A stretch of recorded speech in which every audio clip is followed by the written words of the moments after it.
morning. It is Thursday, 14th of March 2024. Now rise and shine to the morning momentum, your daily dose of a comprehensive rundown of the top stories making the headlines on the papers. And this Thursday, we take a look at the top stories making the headlines. We start with the Standard newspaper. The elephant in the room, why Jowie got death sentence. Now, justice has been served after 6 years. Now, standing in the dock and staring blankly as the judge delivered her verdict, a crestfallen Joseph Irungu alias Jowie bent and clutched his arms when he was condemned to hang. The pain was, however, nowhere near the suffered by Monica Kimani. More of that story is on page 6. Now, the reasons behind Jowie's penalty, we have unrepentant. He did not acknowledge the offense that he committed. Number 2, he was not ready to reform. He had not shown willingness to change. And number 3 is the reconciliation question.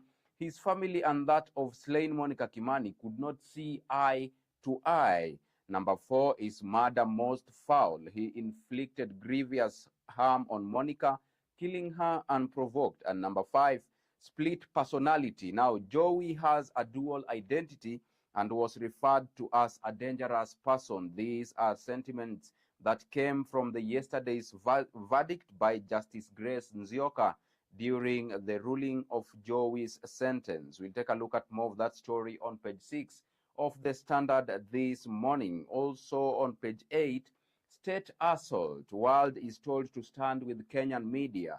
Now, President William Ruto's administration has come under heavy condemnation over its systematic track on independent media. Some 20 lobby groups warned in Nairobi yesterday that the state front, led by Broadcasting and Telecommunications PS Edward Kisiangani, had served free media of their traditional revenue streams after withdrawal of government advertising from independent print and broadcast media, which was instead diverted to one newspaper entity and the state broadcaster, Kenya Broadcast Corporation. More of that story is augmented for you on page 8 of the Standard this morning. On page 2, sex offenses. Views split on penalties. Should courts be given a leeway to deal with those convicted of sexual abuse? The Supreme Court to decide. And more of that story is beefed up for you on page 2. Let's take a look at another top story. Doctors begin strike after state talks fail. Kenyans to suffer as doctors in public hospitals begin a nationwide strike after their union failed to arrive at a consensus with the government on issues affecting healthcare workers. And more of that story is beefed up for you on page 4 of the Standard. Now, let's take a look at page 2 now. Opinion split on sexual offenders, punishment in plea to apex court. In a landmark case, a convict wants judges allowed to handle each case differently. But the DPP, in his submission to the Supreme Court, wants the act maintained fully. More of that story is beefed up for you on page 2 of the Standard this morning. On page 3, court bars invader from accessing land in Karen. Now, owner is seeking damages and compensation for destruction caused by goons. He also wants Chief Land Registrar barred from issuing certificate of title to Kipto or any other person. Now, that story is beefed up for you on page 3 of the Standard this morning. You want to catch up with more of those insights there. And on page 4, more pain for the sick as doctors begin nationwide strike today. Azimio MPs call for the resignation of CS over failure to avert industrial action. Health PS has pleaded with the union not to down tools and to consider further talks. More of that story is beefed up for you on page 4 of the Standard this morning. We take a look at page 5. Teachers' unions collect data to protest denied promotions. They claim some teachers have stagnated for years, and this has demoralized most of them, leading to frustrations. More of those insights on page 5 of the Standard this morning. On page 6, why judge handed Jowie the death sentence for Monica Kimani's murder. Now, here is what the judge said.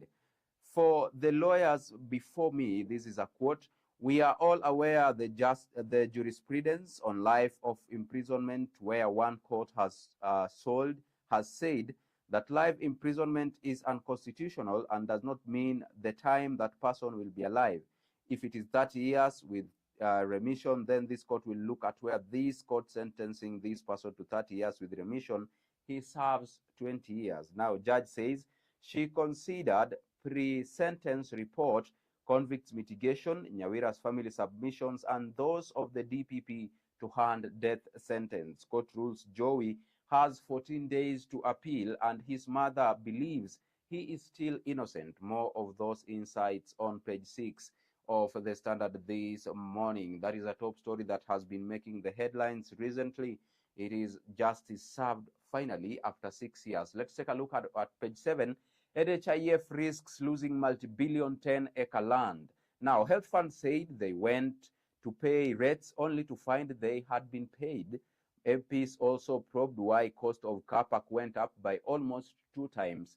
And more of that story is beefed up for you on page 7. On page 8, stop killing independent media. Ruto's administration is warned. Now, Media Umbrella Group urges international community and rights group to take a stand against systematic state affront against the media. Editors Guild president says Kenya Kwanza's retrogressive policies will deny Kenyans the right of access to information. And more of that story is beefed up for you on page 8. Let's move on swiftly to page 10. DP follows Ruto's footsteps in donations to schools and churches. Elected leaders cautioned Ruto on his newfound deal with Raila, saying they would not allow the handshake to be used to disrespect the second in command. Political analyst says Gachagwa's strategy may be lethal, as he could be planning and organizing himself politically while appearing subtle. That story is beefed up for you on page 10 of the Standard this morning. In Kakamega County, Salasia skips court case, says he is on paternity leave. Now, Mumias East MP Peter Salasia failed to appear in a civil case, saying he was on paternity leave but took to the dock in a criminal case and got a temporary reprieve. The first-time MP is facing the criminal case at Mumias Law Courts, where he denied assaulting Malaha Isango Ward MCA Peter Walunya at a funeral and a civil one in Kakamega for verbally assaulting lawyer Edwin Wafula. That story is also beefed up for you on page 10. Let's move on to page 12. Diplomatic test in bid to secure Raila AU job amid new hurdles. Now, Kenya Kwanza MP says the government will support Raila's AU bid fully. This is amid talk with South Africa. This is amid talk that South Africa could also produce a candidate. All right, that's a top story making headlines on page 12 there about. Let's move on to page 14. A bandit's heaven offers hope to residents near Conservancy. Now, Mukutan Conservancy welcomes pastoralists and farmers to share in nature. Its new Mshipi program has seen local communities benefiting from several projects, and more of that story is on page 14. Now, in numbers, 500 head of cattle that were fattened and sold at Mukutan Conservancy and earned local farmers an estimate 26 million shillings in the last 1 year. That is a top story on page 14. Let us now shift gears and take a look at the expert opinion inside the Standard this morning. Should those with fake papers refund all earnings? Now, this comes a few days after it was said that those who have been working in the government with fake papers should refund all the earnings they have amassed. Now, Alex Cherongis,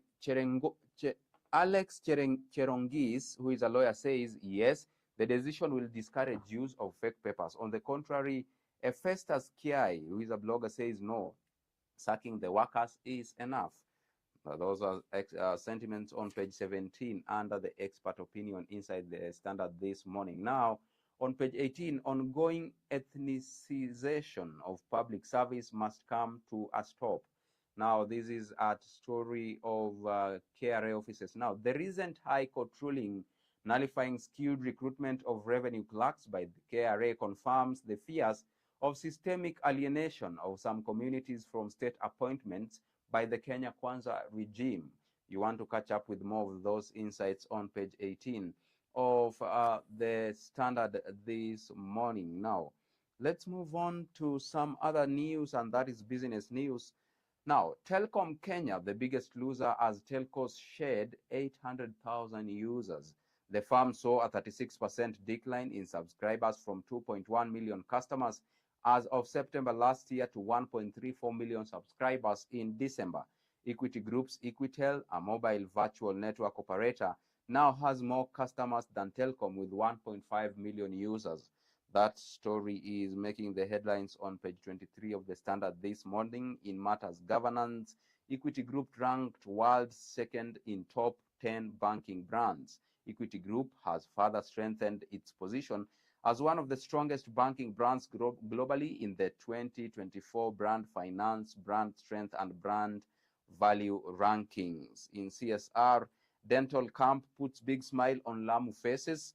Mars Wrigley, Kenya, and the Kenya Dentists Association, KDA, have concluded the first dental camp of the year in Lamu County. That is a top story also making the headlines on page 23, business news. Now, let us shift gears and get to some sporting action on the Standard this morning. Now, Team Kenya lands 30 million shillings boost ahead of 2024 Paris Games. Now, KBL has assured to support the team at global showpiece slated for July 26th of August this year. Now, Kenya aims to field a contingent of between 80 and 90 athletes. Now, that is a top story making the headlines on page 37 this morning. On page 38, it's all systems go for Nairobi Chapa Dimba Regional Finals. 8 teams will battle for the top honors at the newly launched Dandora Stadium. Best player, best goalkeeper, and top scorer will be recognized. On page 39, there's no need to worry as Xavi hits back at Barca critiques. Now, Lopez is the youngest Barcelona player to score in the knockout stages since Dembele. Coach Xavi praises Barcelona after they reach Champions League quarterfinals. That is a top story on page 39. Lastly, on the cover page of the Standard this morning, this feels like real heaven. It's where Arsenal wants to be. Now, the Gunners end 14-year wait to reach Champions League quarters. Raya was the hero in the first Champions League penalty shootout since the 2016. That is a top story making the headlines on the cover page. Congratulations to all the Arsenal fans. We are taking a quick break and then we are coming back with the top stories making the headlines on the Daily Nation. See you on the other side of this broadcast.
Welcome back to the Morning Momentum. If you are just joining the conversation, you are rolling with the host with the most.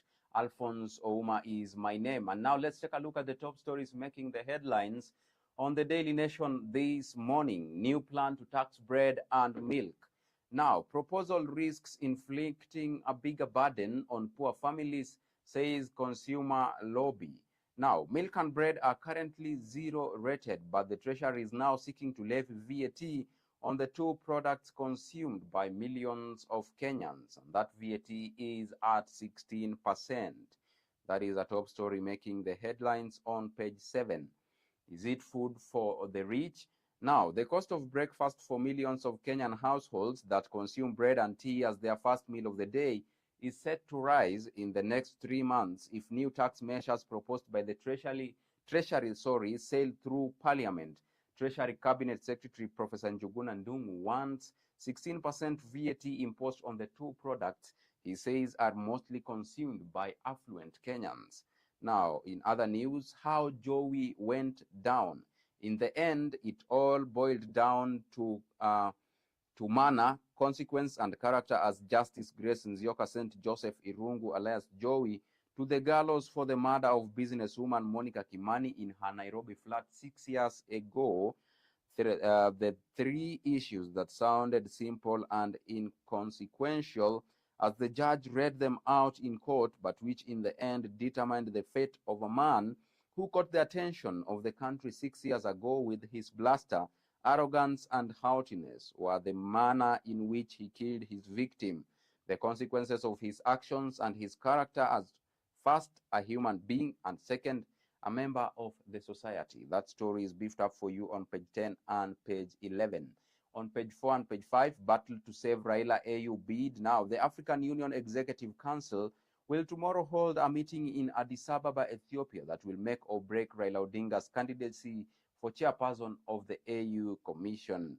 Also on page 6, return of CASS. House team caps posts at 22.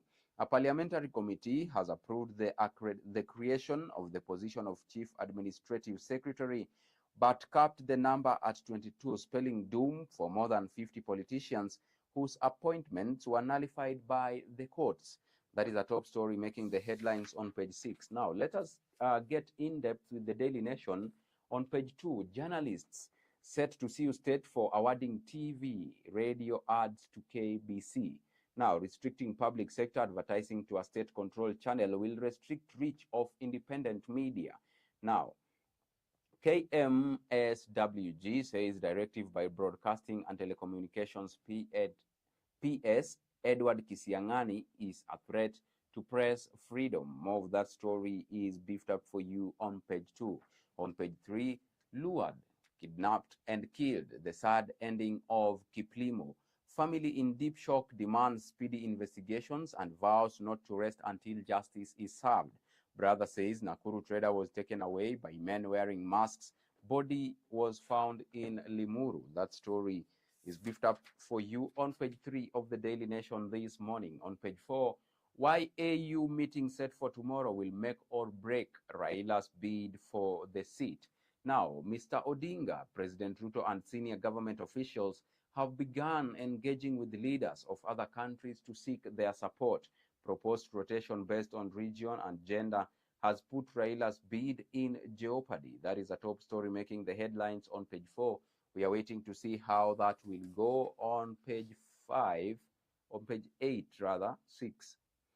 House team proposes to cap CASS at 22. Now, the parliamentary committee opposes to take public seal away from the office of the Attorney General. President Ruto had nominated 50 CASS before seat was declared unconstitutional by court. And right now the number has been reduced to 22. Now, on page 7, Treasury in plan to levy VAT on milk and bread. The two products unconsumed by rich Kenyans and should be subjected to VAT, says CS Njuguna Ndung'u.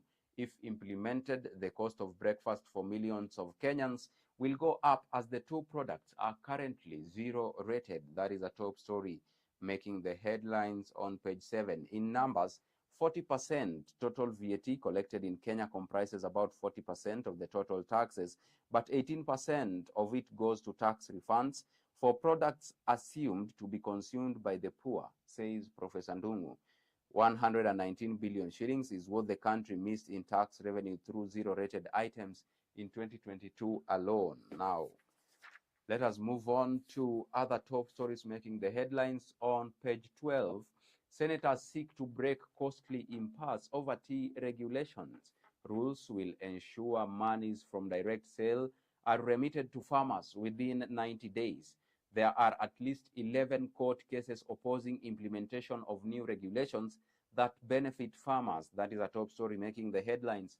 On page 12 of the Daily Nation this morning, on page 13, D-Day as Senate decides, mourned as fate, gross violation of construction, abuse of office and gross misconduct, and crimes under national laws.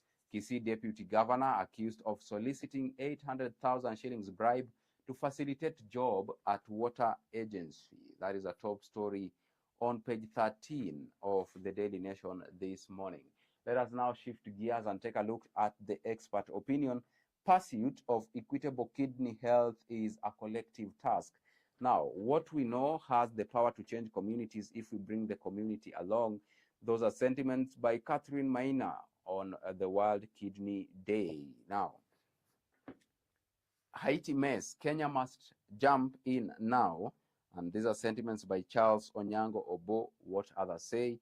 And I quote, Kenya can get a good geopolitical and economic payoff if it succeeds in Haiti.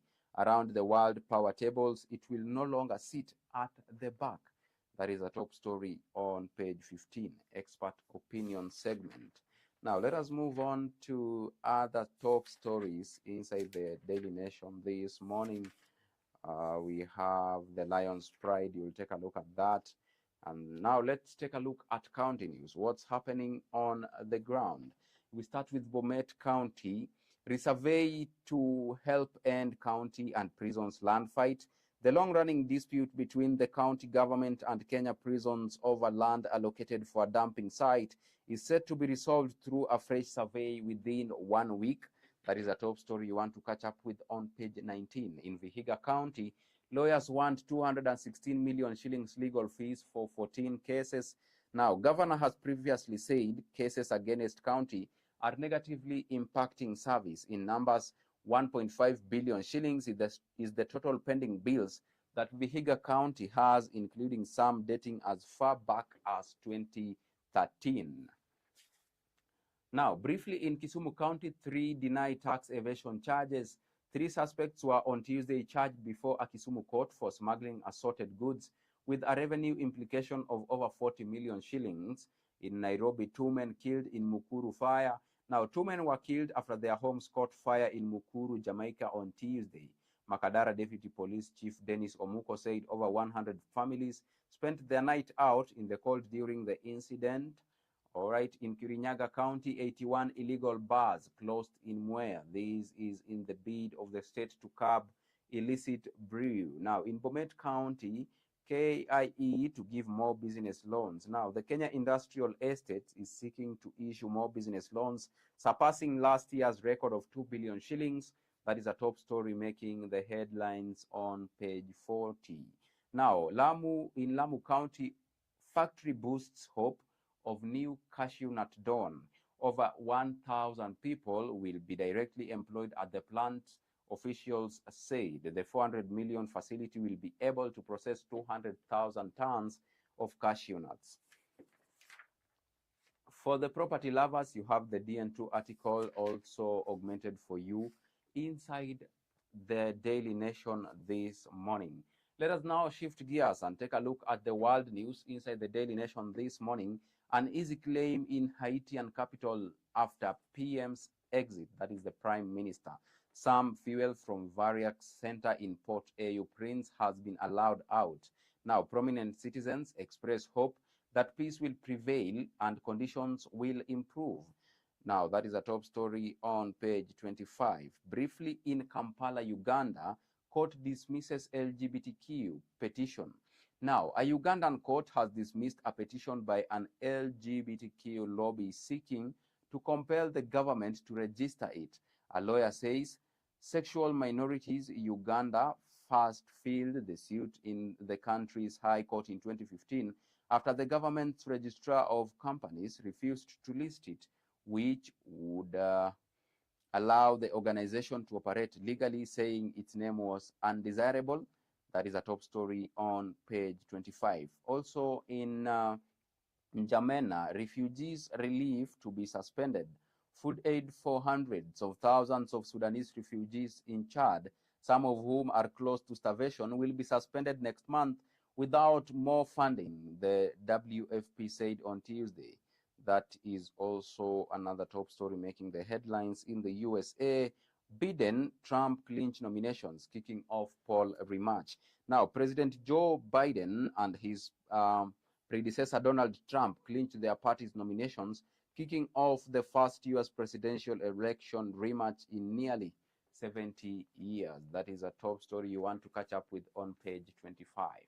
Now, let's get money-wise with some business news. Kenya to get more loans as IMF extends limit increase in the East African region. Kenya is the closest to breaching the limit. Extension will allow countries on brink of breaching limits get more IMF financing. In numbers, 600% ceiling at which countries' borrowing quota has been set by IMF. That is credit. Now, let us move on to the sporting action inside the Daily Nation this morning. Now, Sifao Motors hands 30 million shillings for Safari. The company will donate 2 vehicles as the official safety route openers. That is a top story making the headlines on page 32. This year's rally has attracted a lean entry of 29. Now, let us move to some volleyball, that is, Wafalme hit Chad, beach volleyball teams exit. Now, Coach Oduor reviews poor program preparations as Kenya beach teams fall in quarters. In figures, 2011 is the last time Kenya men's indoor volleyball team featured in the African Games held in Maputo. Now, in other news, buoyant cricket lads ready to rumble. Kenya's national men's senior cricket captain, Rakep Patel, has thrown the gauntlet ahead of African Games in Accra, Ghana. The multi-sport games will be the first international assignment for Lamek Onyango's charges this year. That is a top story making the headlines on page 33. Let's take a look at page 34. Women's football struggles to reach promising heights. Now, some milestones achieved by Kenyan teams, but neglect abounds. Since taking over in 2016, Football Kenya Federation has achieved limited success with women's football. More of those insights are highlighted on page 34. On page 35, Kenya's World Cup dream that never was. Now, Harambee Stars have had 6 different coaches in 8 years, all with differing philosophies, backgrounds in return up to FKF's annual general meeting slated for Saturday and election later in the year.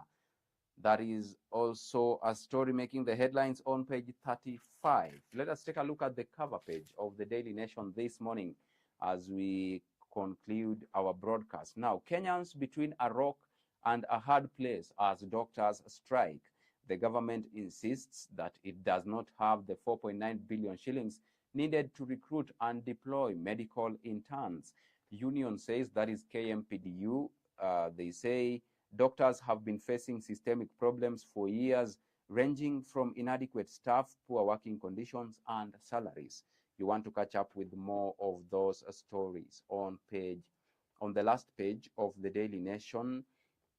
Now, with that story of doctors going for strike starting today, we come to an end of today's session of the Morning Momentum. Thank you so much for choosing to stay with Younib TV, the best youth television network in East and Central Africa. By extension, many thanks to all those who made this broadcast a success. Today, our chief controller has been Peninah Wachera, and behind the cameras, the one and the only incredible Emat Osinya. I have been your host, Alfonsoh.